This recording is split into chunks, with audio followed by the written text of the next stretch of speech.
नमस्कार, city post में आपका स्वागत है। मैं हूं आपके साथ मुकेश कुमार सिंह।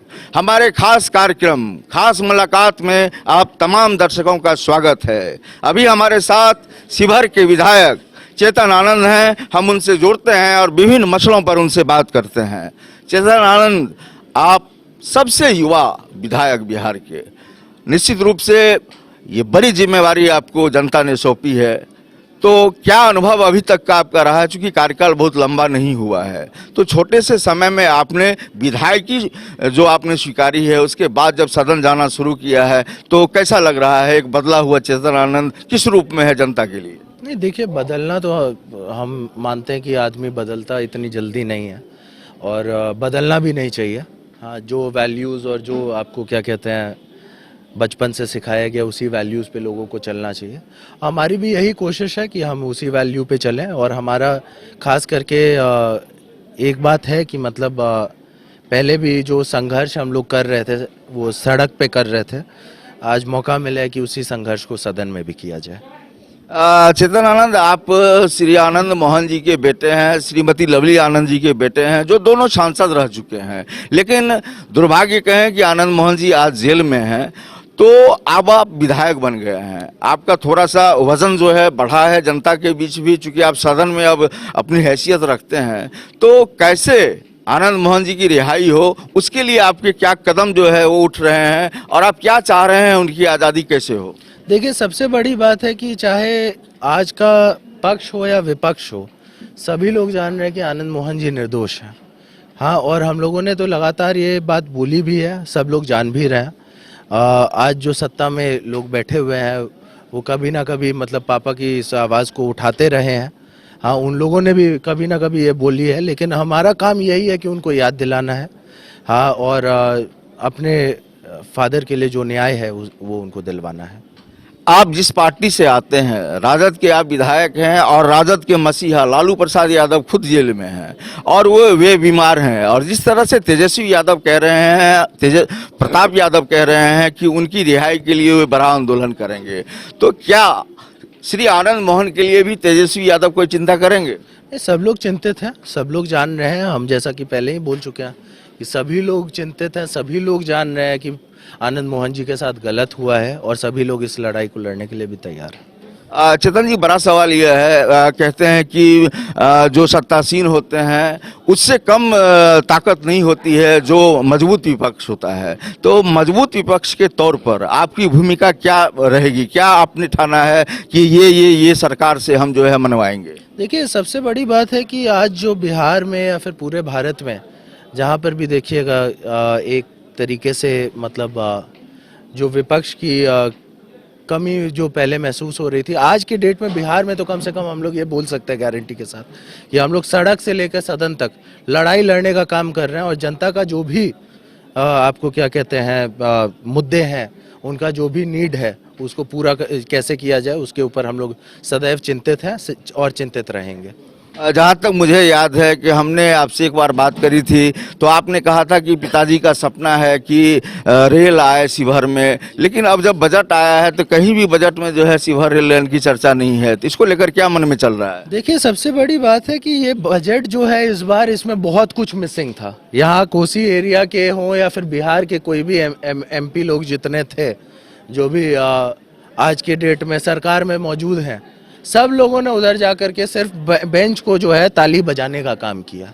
हाँ, लेकिन बिहार का विशेष पैकेज कहाँ गया? बिहार का विशेष राज्य का दर्जा कहाँ गया? कोसी में जो बाढ़ प्रभावित एरिया है, उधर जो हर बार करोड़ों का नुकसान होता है, उसका भरपाई कैसे होगा और उसके ऊपर क्या प्लान बनाया गया इस बजट में?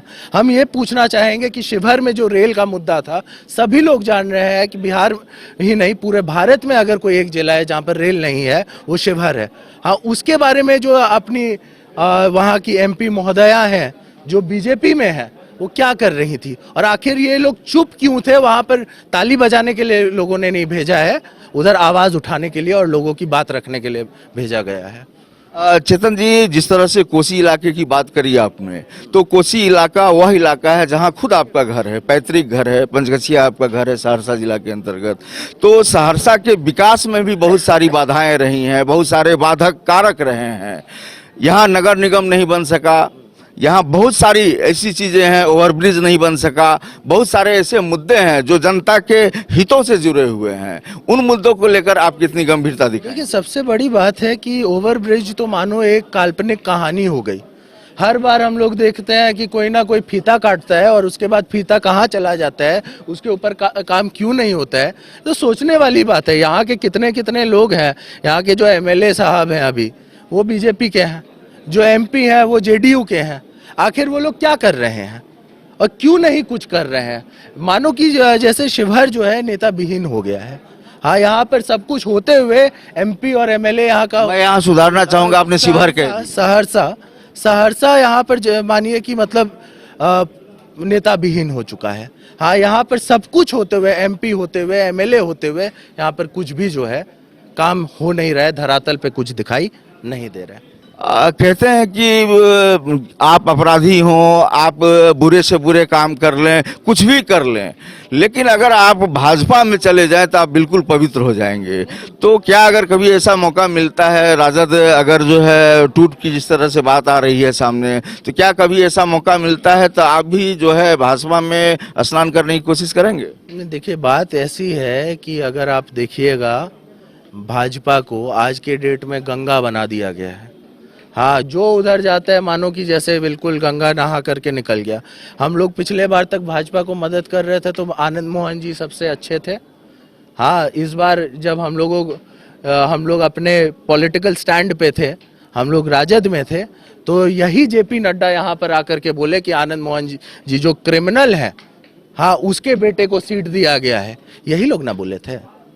हाँ, ये लोग खुद के उसमें क्यों नहीं देखते हैं कि जिसने एक समय पे जब भाजपा का कोई वजूद नहीं था पूरे बिहार में, तो आनंद मोहन जी वो शख्स थे जिन्होंने एनडीए का जो है नींव रखने का काम किया था। और आज जब उनसे अलग है तो इनको याद आ जाता कि हम क्रिमिनल हैं। चेतन जी, आखिरी सवाल आपसे यह है, आप युवा हैं और बहुत कम युवाओं की संख्या राजनीति में होती है। कहते हैं कि युवा देश की ताकत होते हैं, लेकिन युवाओं की भागीदारी बहुत कम है। आप युवा हैं और आपको मौका भी मिला है सदन जाने का, तो आप युवा होने के नाते तमाम युवाओं को क्या संदेश देना चाहेंगे? और खास करके हम चाहेंगे कि सहरसा का विकास कैसे हो, उसके लिए आपके मन में क्या चल रहा है, क्योंकि आपका घर है सहरसा जिला। देखिए, सबसे पहली बात है कि राजद ऐसी पार्टी है, हाँ, जिन्होंने मतलब तेजस्वी जी को हम धन्यवाद कहेंगे कि उन्होंने हमें टिकट दिया। हाँ, और हमें ही नहीं बल्कि हमको लगता है कि आज के डेट में 30+ लोग जो हैं वो युवा चेहरे राजद से ही हैं। बीजेपी में भी नहीं आपको दिखाई देंगे, जेडीयू में तो खैर दिखाई देंगे ही नहीं, क्योंकि जेडीयू का सेकेंड लाइन ऑफ पॉलिटिक्स है ही नहीं। हाँ, लेकिन अधिकतर युवा जो चुन के आए हैं इस बार सदन में वो राजद के हैं। ये अपने आप में एक बहुत बड़ा स्टेटमेंट है कि युवाओं की पार्टी कौन सी है, युवाओं के दुख सुख में कौन रहेगा और कौन नहीं रहेगा। ये सोचने वाली बात है। संदेश क्या देंगे? संदेश हम यही देंगे कि हम युवा सभी लोग जितने भी हैं, बिहार के बारे में जो लोग चिंतित हैं, और ख़ास करके इस जनरेशन की जो प्रॉब्लम्स है, जो हम ही लोग, हमको लगता है कि युवा ही समझ सकते हैं, तो उस सभी समस्याओं को लेकर के हम लोग आगे लड़ते रहेंगे। और ख़ास करके जो आपने सवाल पूछा कि सहरसा के लिए क्या, तो हमारा तो ये लगता है कि मम्मी यहाँ से लड़ी थी, तो ये मेरी भी रिस्पॉन्सिबिलिटी है कि इस क्षेत्र पे भी मेरा ही कहीं ना कहीं हमको ध्यान देना इधर भी है, अपने क्षेत्र में तो देना ही है, साथ साथ एक एडिड भी है कि मेरा घर होने के नाते इधर भी हमारा ध्यान बना रहेगा। सवाल तो खत्म हो गए हैं, लेकिन एक सवाल आपने पैदा कर दिया। लवली आनंद जी यहाँ से प्रत्याशी थी, लेकिन पराजय मिली उनको, और जिस तरीके से 83,000 वोट ला करके हार का मुंह देखना, तो हम हमारे दर्शक को बताएं कि आप अपनी जीत की वजह क्या मान रहे हैं और अपनी मम्मी की हार की वजह क्या मान रहे हैं? देखिए, हम एक बात बताते हैं, नॉर्थ बिहार में हाँ 73,000 वोट ला करके हम रिकॉर्ड कायम किए कि 37,000 से हम जीत हासिल की है। पॉलिटिक्स होता है, इसमें क्या कहते हैं, नंबर का खेल होता है। 83,000 वोट जो हमारे से कई एक गुना ज़्यादा है, मतलब लगभग 10,000 हमसे ज़्यादा है, उतना वोट मम्मी को आया, तो प्यार तो जनता का मिला ही। अब वो पॉलिटिक्स में आपको कहते हैं कि 51-49 का खेल होता है। हाँ, हम तो ये मानते हैं कि जनता ने जितना प्यार सहरसा ने लगातार, पिछले बार भी जब मम्मी लड़ी थी तो उस समय भी उनको जनता का प्यार मिला था, इस बार भी मिला है। और उसी प्यार का कहीं ना कहीं हमारे ऊपर जो है एक रिस्पॉन्सिबिलिटी है कि जो प्यार मम्मी को दिया गया, जो प्यार हमारे परिवार को दिया गया, उसको भी किसी तरीके से हमको समेट करके रखना है।